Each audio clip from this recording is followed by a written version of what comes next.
Good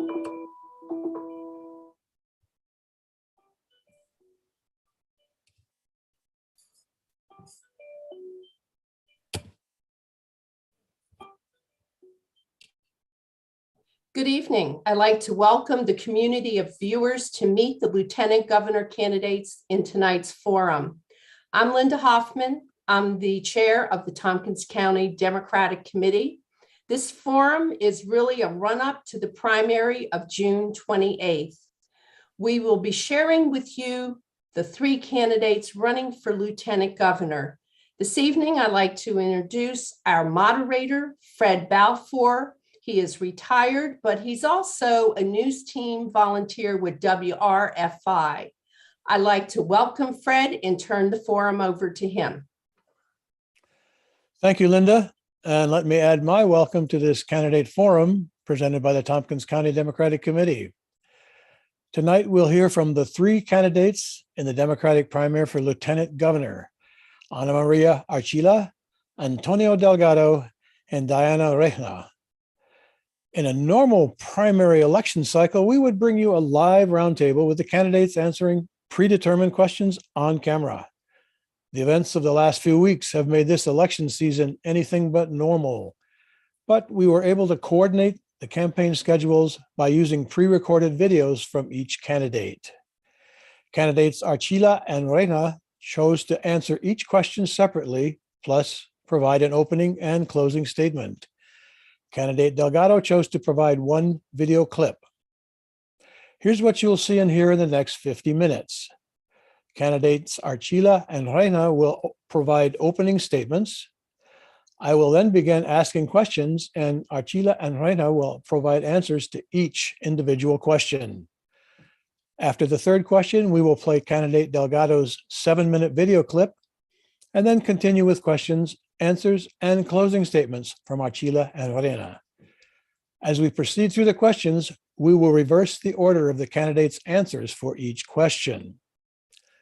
Let's move to the opening statements. First, we'll hear from Ana Maria Archila. Hi, Tompkins County Democrats. Thank you so much for the opportunity to speak to you today. My name is Ana Maria Archila, and I'm running for Lieutenant Governor.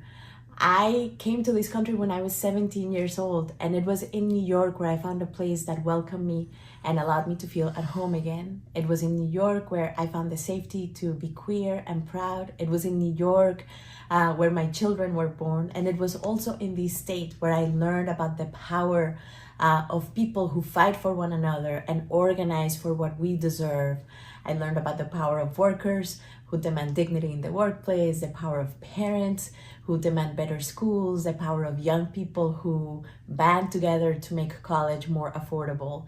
And we live in a really beautiful state, one of the richest states in the country, but also one of the most unequal because of decades of disinvestment in communities all across the state, because of a reality in Albany where the voices of billionaires and real estate developers dominate the conversation and drown out the voices of everybody else.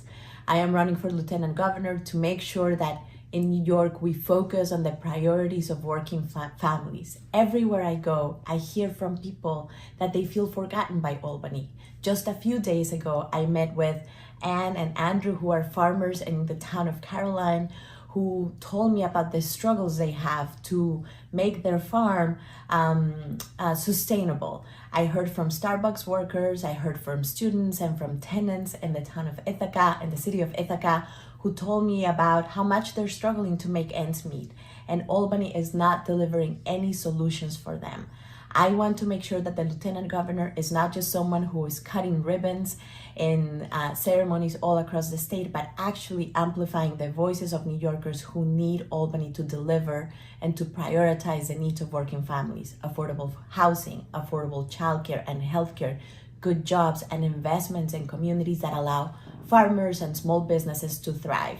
So with your support, I will be able to become the first Latina elected statewide, the first LGBTQ person elected statewide, and the first Lieutenant Governor who will embody this role with the mandate from the people. That was the opening statement from Ana Maria Archila. Next, we will hear the opening statement from Diana Reyna. Reyna, and I'm running for Lieutenant Governor. I'm a lifelong common sense Democrat with a record of results, a distinguished career for over 22 years in public service. I'm a firstborn Dominican American who was born and raised in Los Sures, Williamsburg, Brooklyn. Not the Williamsburg people know today, but the one of the 70s and 80s. My mom came here in 1965 with a hope and a dream to do better for herself and her family back home. She spent more years here than in her native country of Dominican Republic. My dad, a livery driver for over 30 years. Prior to that, a small business owner making pizza in Brooklyn, in Williamsburg. The opportunity for us to be able to attend school was a lifelong dream of theirs. They didn't have the same fortune to be able to educate beyond what was an 8th grade or 5th grade education. It is what they consider to be the greatest inheritance they leave us, a quality education for us to be able to set off on our careers and be successful. I am married to a lieutenant in the New York City Police Department for over 20 years. He has served for 25 years with distinguished honors. The opportunity to raise our family, our 2 young teenage boys, 14 and 16, who attend public schools traveling daily into Manhattan.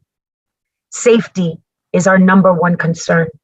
Like many parents who worry about their children, who worry about their friends and neighbors, their family members. We're running because I believe in a New York that can provide a safer environment. We're living in crisis, a crisis with public safety, a public with affordability, a crisis in our education. We cannot set back the clock. We have to move forward. We have to move New York forward. And that completes the opening statements. And here is the first question. It is possible that you will be working with a governor who is not your current running mate. How will you ensure that you're an effective elected leader in any administration? And we'll hear first from Ana Maria Archila. The lieutenant governor has often been used as an office that is just a ceremonial role, representing the governor in ribbon cutting ceremonies. But I think that's wrong because the lieutenant governor is directly elected by the people. And therefore, this office derives its power from the people and its mandate from the people. I believe the lieutenant governor should act like a public advocate in Albany, someone who is partnering with the governor to deliver on the priorities of working families, and someone who was sometimes standing up to the governor and saying, instead of giving billions of dollars to real estate developers or a billionaire stadium in Buffalo, we should invest that money in the things that people need. We should invest that money in the support for small businesses. We should invest that money in making housing more affordable and available to New Yorkers all across the state, whether they are renters or homeowners. We should invest that money in supporting small farmers and so many other things that center people, their priorities, their dreams, and their struggles. Next, responding to the question on working with the governor, here's Diana Reyna. The opportunity to be able to be elected as lieutenant governor, I will work with anyone. It doesn't matter whether you're to the left or to the right. This is about moving New York forward. Whether it's the current governor who wins in June or Tom Suozzi who wins in June.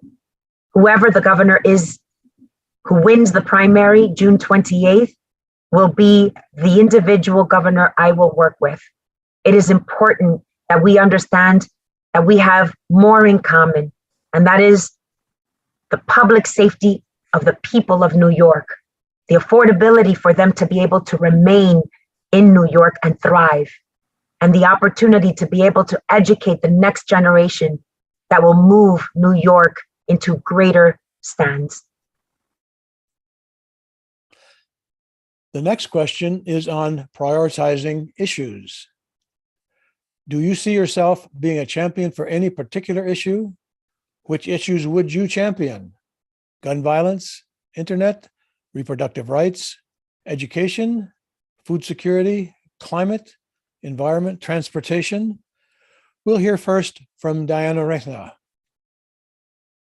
My long, distinguished career of over 22 years in government, I can say I have had the privilege of touching upon each and every one of these items. But number one on our priority list is public safety. We have to fix the nuances of the bail reform law that are not working for us. We have to be able to improve the discovery process so that our prosecutors and the judicial system is improved upon. We have to be able to hold accountable laws like the red flag law that has failed what would be the community of Buffalo. As we have seen people with mental illness carrying a firearm when they should have not. The opportunities to be able to address education, because when we don't, we pay the price as a society. Our children cannot be graduating with a high school degree and unable to do math or read.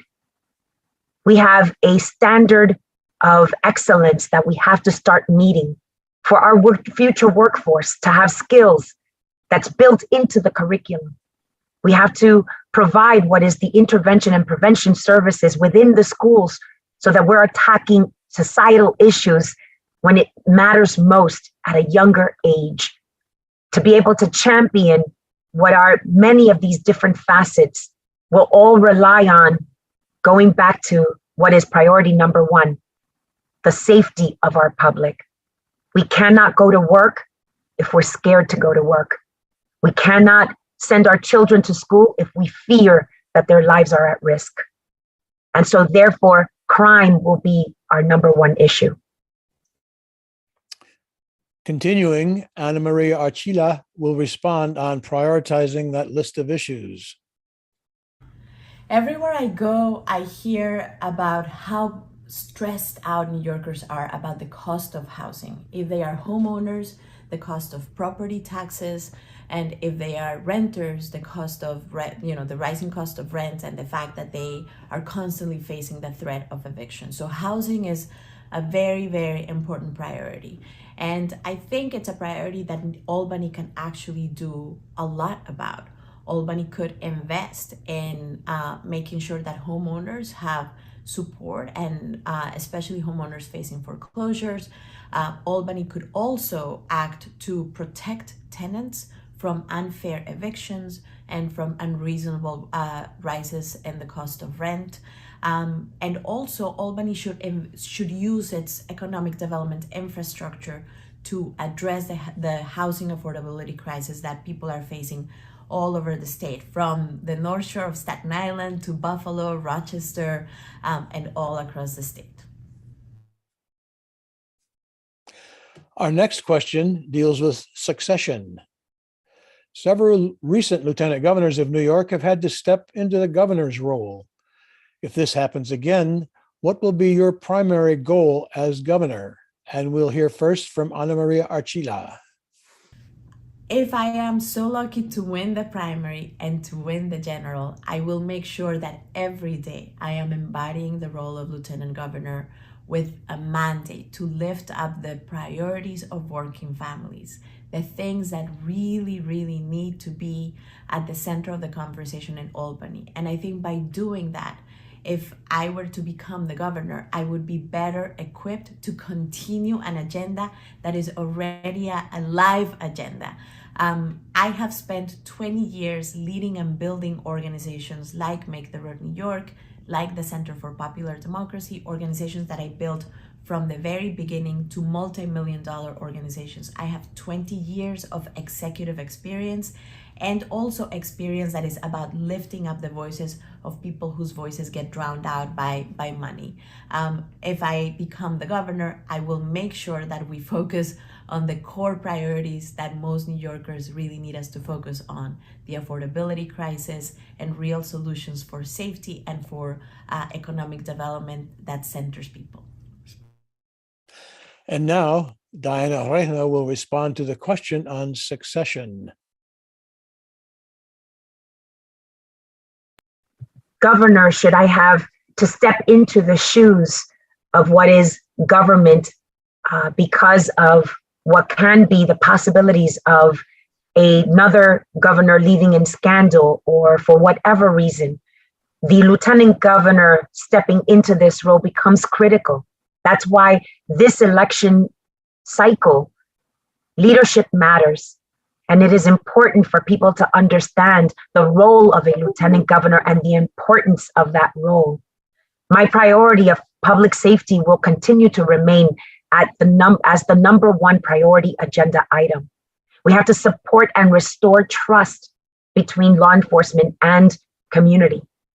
We have to continue to provide the resources that allows us to address mental illness, homelessness, to be able to address the setbacks in our education system so that we don't see a growing homeless population, a declining workforce that's prepared to enter fields of the future, industry of the future.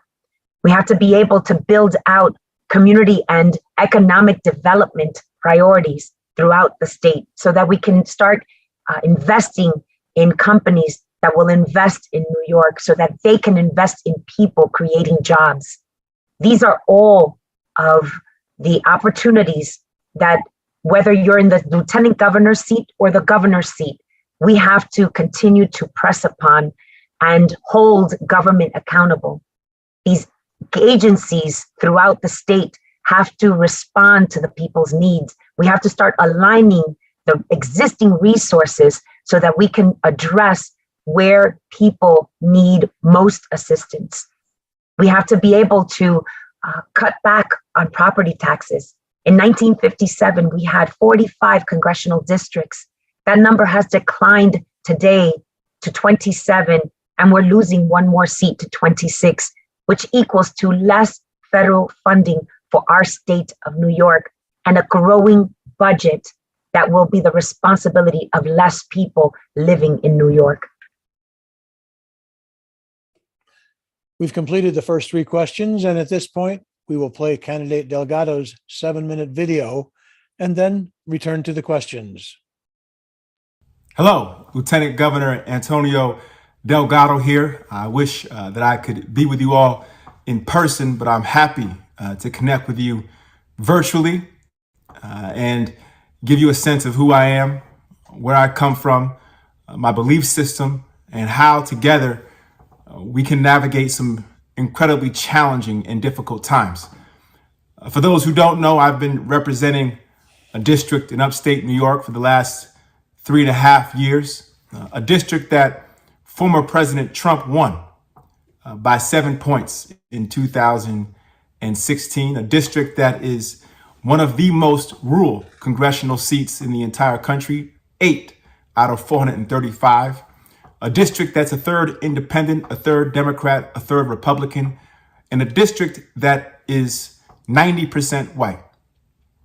And through my time in Congress, I was able to connect with everybody. I was able to not only win in this district, but win in areas that Trump himself won. In fact, there are counties that Trump won by double digits that I was able to win by as well. And I outperformed President Biden by more than 10 points in 2020.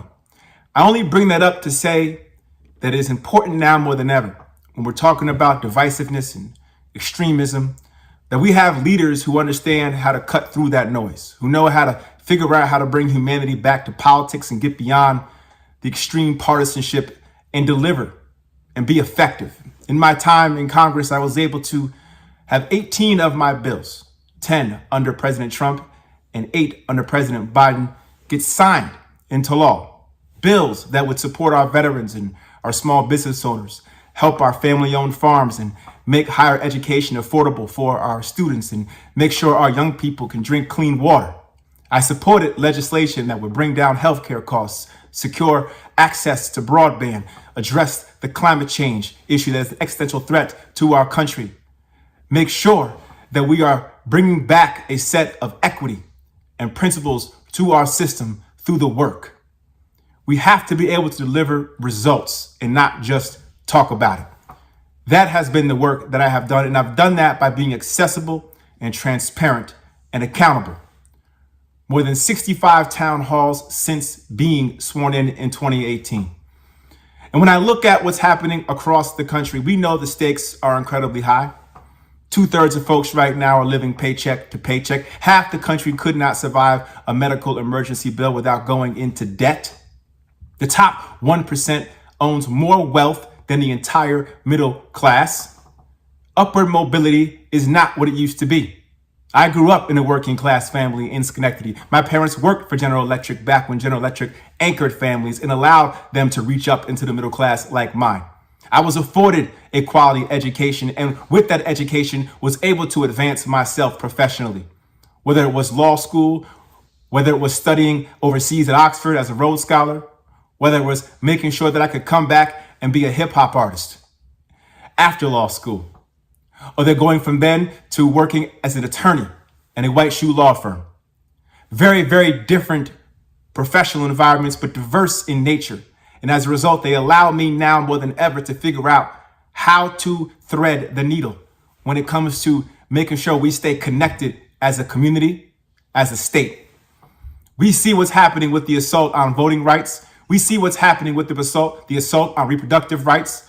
We see what's happening with the rise of hate and the desire to want to reestablish a social order that our folks who came before us fought long and hard to overcome. And New York is on the front line of that fight. We have always been out front, ahead of the national curve, whether it was a women's right to choose or the right to vote, whether it was the birthplace of the labor movement or the environmental movement, or whether it's because we are the epicenter of multiculturalism, tolerance, and acceptance.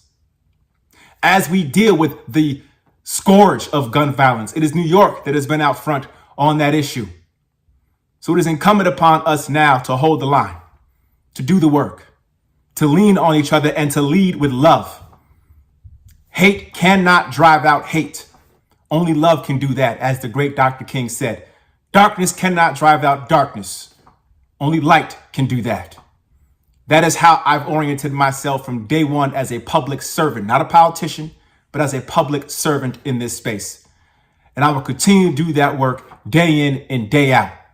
Whether it's fighting to ensure that we close the gap of inequity in our system, whether it's access to health care, whether it's leveling out, making sure that our wages are appropriate, whether it's making sure that our child care costs and the affordability of housing is what it ought to be. I will do whatever I can to protect our voting rights, protect our right to choose. And I will do something to ensure that we can address the detachment that so many folks are feeling right now on the heels of COVID-19, the isolation, the mental illness, the substance abuse challenges, the social media platforms that prey on our vulnerabilities. We don't need leaders right now that tap into these vulnerabilities. We need leaders that know how to lean into love and figure out how to connect us in a meaningful way. That's what I'm here to do that work with you side by side, but it's not going to be easy. We have to figure out how to rise above the noise and lean into our shared values and principles. Make ourselves vulnerable and listen. Listen to each other. Be kind, be compassionate, and be decent. I have worked very hard to find common ground since I became a congressman. Matter of fact, I'm one of the most bipartisan members in Congress, doing my part to establish that with cooperation, we can have sustainable change, and not one sacrificing my principles or my values along the way. We've got to make sure that we rise to the occasion. The stakes are just too high right now. So I appreciate the work that each and every single one of you are doing. It is absolutely critical that we tend to the garden of democracy. It is a moral endeavor. You have to believe in it. You have to have faith in it. The idea that one person, one vote is a real thing is anchored in this idea that we are all equal because of our shared dignity by virtue of our humanity, which is anchored in a higher power that we are all sourced in. This is how we ground ourselves, not in left-right politics, but in right-wrong politics. And this is the fight that I want to bring to the table as we engage in these most challenging times. So thank you. Thank you for your work. Thank you for your dedication. Thank you for your commitment to progress. And together, we're going to get this done. Stay safe, stay healthy, and God bless. And that completes candidate Delgado's video. We'll return to the questions. Next question for our other two candidates. What will your role be in regional economic development? We'll hear first from Diana Reyna. A structure for the last decade that we have seen through a process called the Regional Economic Development Corporation. Not every community has had the fortune of being able to participate in this process. I have engaged when I was deputy borough president as the representative of the borough president's office in the REDC process, where a collaborative effort of members of this corporation on behalf of the state will score applications. We need more communities involved and aware of this process as we go throughout the state in different regions, as we see what is the growing demand of food insecurity, being able to match that with agricultural creative ideas that we can fund and move forward, where we have opportunities for urban manufacturing, agricultural opportunities, where we see production factories reopened in the supply chain of what it is that we need as a society in the state of New York. If the pandemic has taught us anything, is that we rely on the click of a button on platforms in the internet for whatever our needs are. And low supply means we have less inventory because we depend on a global market because we're not producing anything anymore. Very little production in New York means we depend and rely on other countries. We have to start creating and investing in our industrial manufacturing areas so that we are able to see production once again in the state of New York. Continuing with candidate Ana Maria Archila, she will respond on economic development. The Lieutenant Governor over the last several years has had a role presiding over the Regional Economic Development Councils.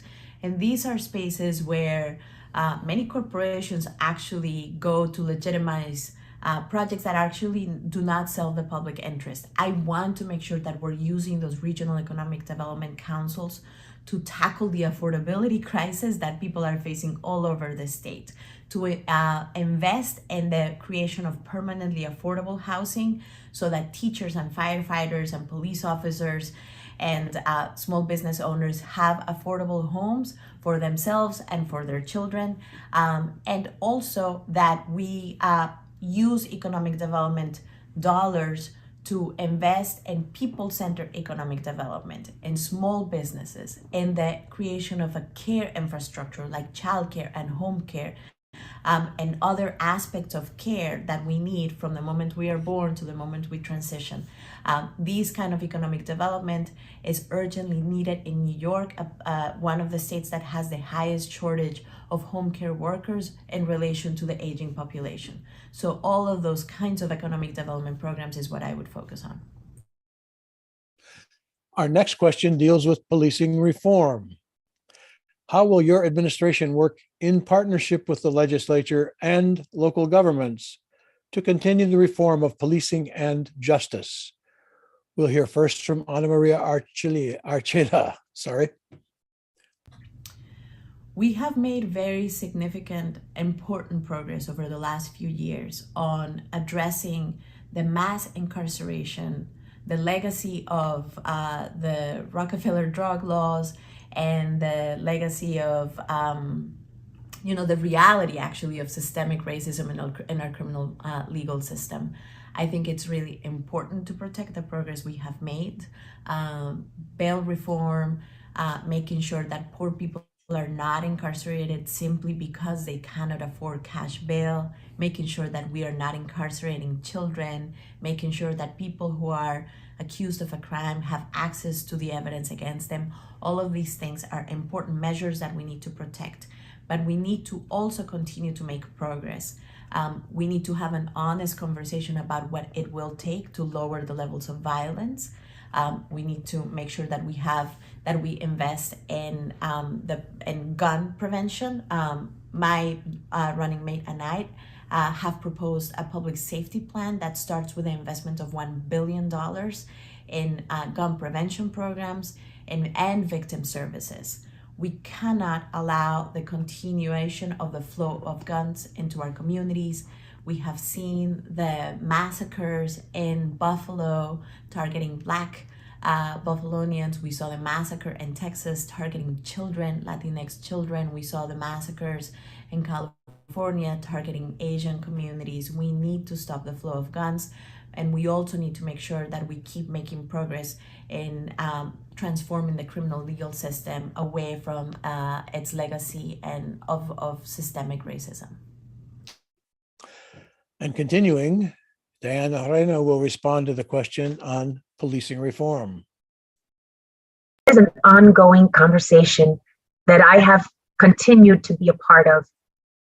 We have to bring all the stakeholders together. This is about bringing all of our mayors throughout the state of New York, leading the charge from the governor's office to be able to, as the lieutenant governor, head of that table, engage in conversations where we build trust so that not only are elected officials at the table, but we also bring our special prosecutors, our DA's offices, our police departments, so that we're engaging our victims in the criminal activity of what's happening in our communities. When we're all taking part in this conversation, then we can truly start engaging in solutions that make sense and explore. When there isn't something that's not working, then we have to step aside our egos and be able to accept that we're wrong and that we have to change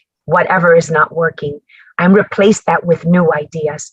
But this is a time that calls for action on behalf of everyone. This isn't the job of one person.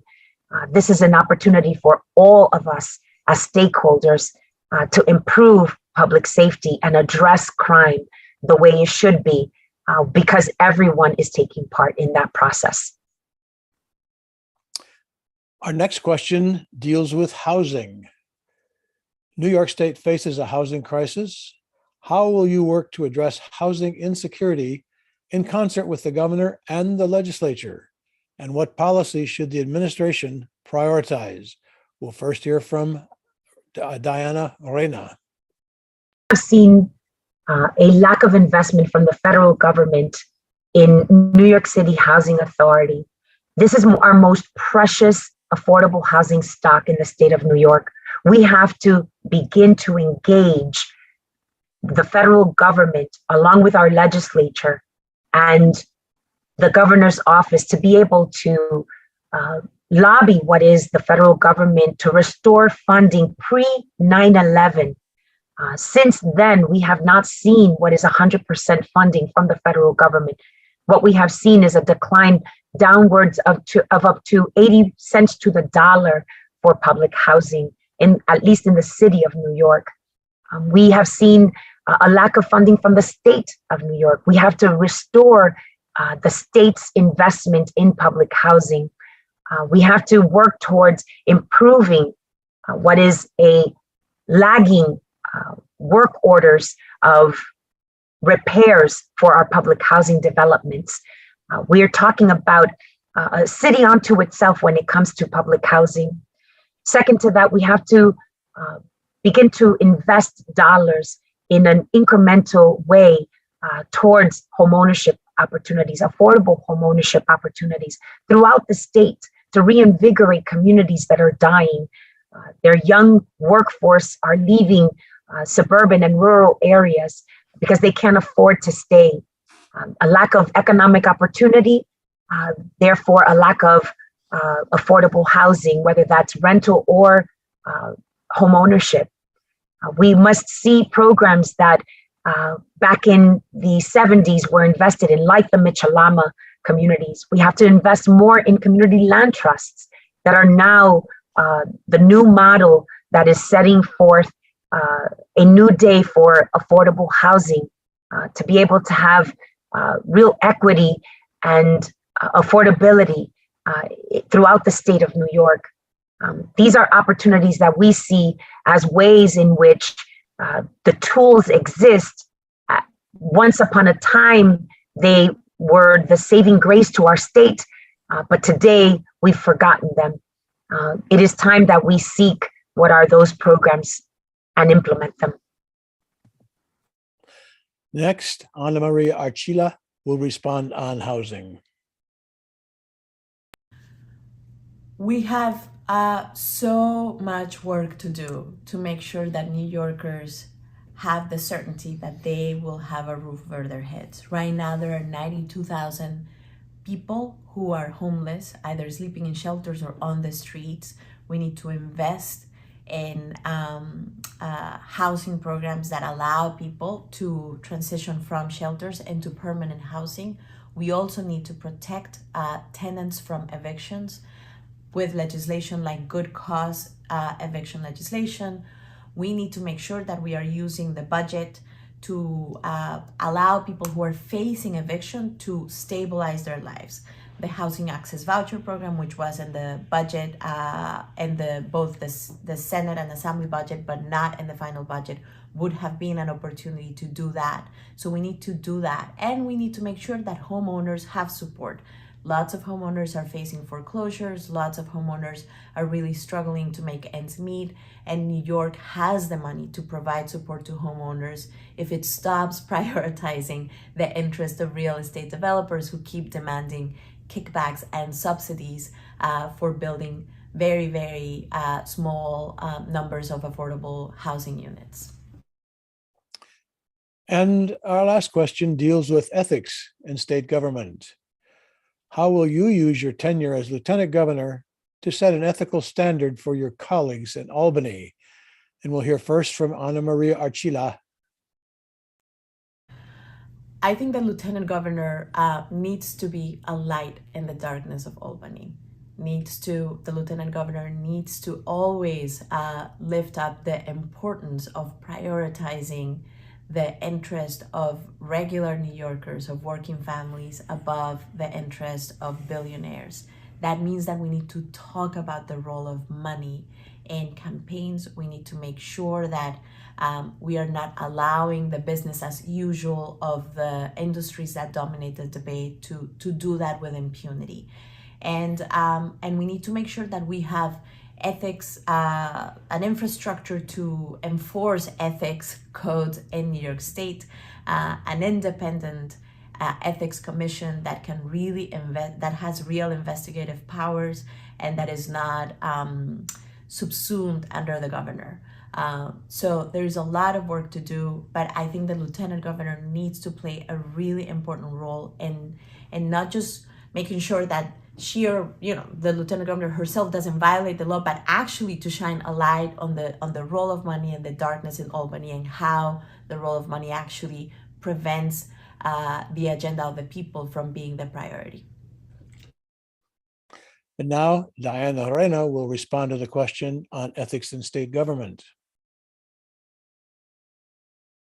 The ethical standard, we have to set the example. It's important that we understand the opportunities to be able to rise to the occasion of self-regulating, as well as our agencies that regulate what is elected officials and what is reinforcement of ethical classes, training, the opportunity to reinforce the message of how important it is to govern with a transparent leadership, to be able to address where there's concerns, to be able to reinforce those concerns through ethical courses that are provided by the agencies that have oversight, being able to restrict what are areas in which gives the opportunity for corruption to take place, such as stock trading, the opportunity to be able to continue to invest in organizations like JCO, who oversees what would be a lot of the public ethics for the state of New York. There's a need here. I sat on the ethics committee, and I understand how important it is to have a trust in government, because when you don't, then there's a corruption that will only grow like a cancer. And so we have to stem the tide on whatever and whenever, wherever we see corruption, to be able to protect those that want to report corruption, as well as making sure that we're doing something about the corruption. And now it's time to move to the closing statements. First, we'll hear from Diana Reyna. Appreciate the Tompkins Democratic County Club for the opportunity to present. I'm a lifelong Brooklynite, born and raised here. As I said, I choose to live in New York. I want better for our state, for our city. I could not stand on the sidelines watching what were 2 decades of my life invested in improving what is the environment for Brooklyn, for my district. When I represented Williamsburg, Bushwick, and Ridgewood, Queens, I understand what it is to govern. This is not what is an activism role. This is about managing agencies and hundreds of thousands of employees, being certain that the needs are being addressed from the urban areas to the rural areas to the suburban areas, that no person is left behind, that no person is being treated second class because of their party affiliation, that we continue to address what are the growing mental illness issues, the homelessness issues, that we work collaboratively with our municipalities so that we don't see another 8 years of cold shoulder governing, which only hurts the public. I look forward to serving as your Lieutenant Governor. If given the chance on primary day to win this election, don't forget to vote June 28th. And next with a closing statement is Ana Maria Archila. I want to thank the people of Tompkins County for inviting me, for welcoming me into your homes, for teaching me so much. The time I have spent in Tompkins County has been a time that has enriched me tremendously, listening to the stories of Starbucks workers, listening to the struggles of farmers in the town of Caroline, listening to folks who are having a very active debate about zoning. All of these things have really enriched my understanding of both the priorities, the urgent needs, and the ways that Albany can provide real support to the people of Tompkins County. And so I want to thank you for welcoming me, for teaching me so much. And I am excited to elevate both the priorities, the needs, the lessons, and the beauty of Tompkins County all across the state of New York. Thank you so much. And that concludes our roundtable with candidates running for Lieutenant Governor in the Democratic primary election. The primaries for statewide offices are being held on June 28th, and the general election is on November 8th. We go back now to Linda Hoffman for important information where you and your friends can view tonight's program.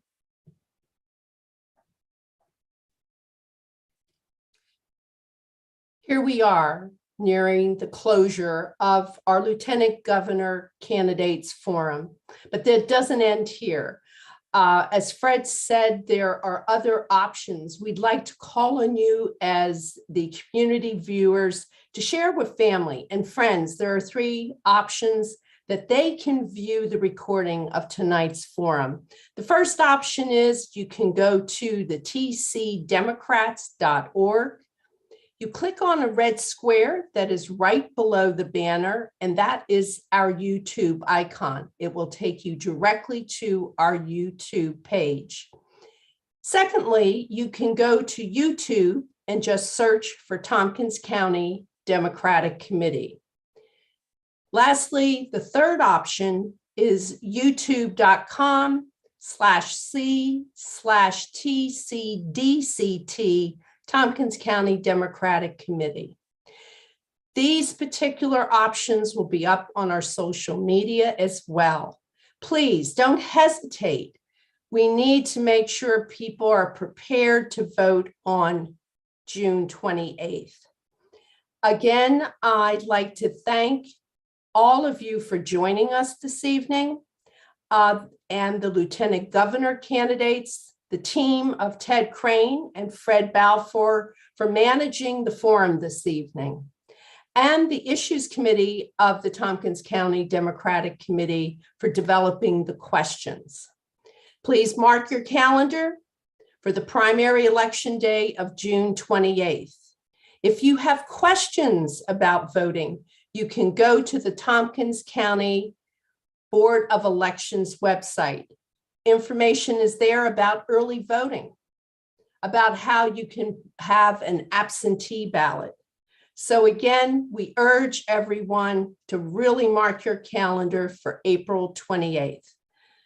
The TCDC will continue to support the presentation of candidate forums as we keep moving forward. We thank you for joining us this evening, and we thank you for sharing out the information of how people can hear the Lieutenant Governor candidates answer questions and be able to feel they can go further in finding out more information. Thank you again for joining us.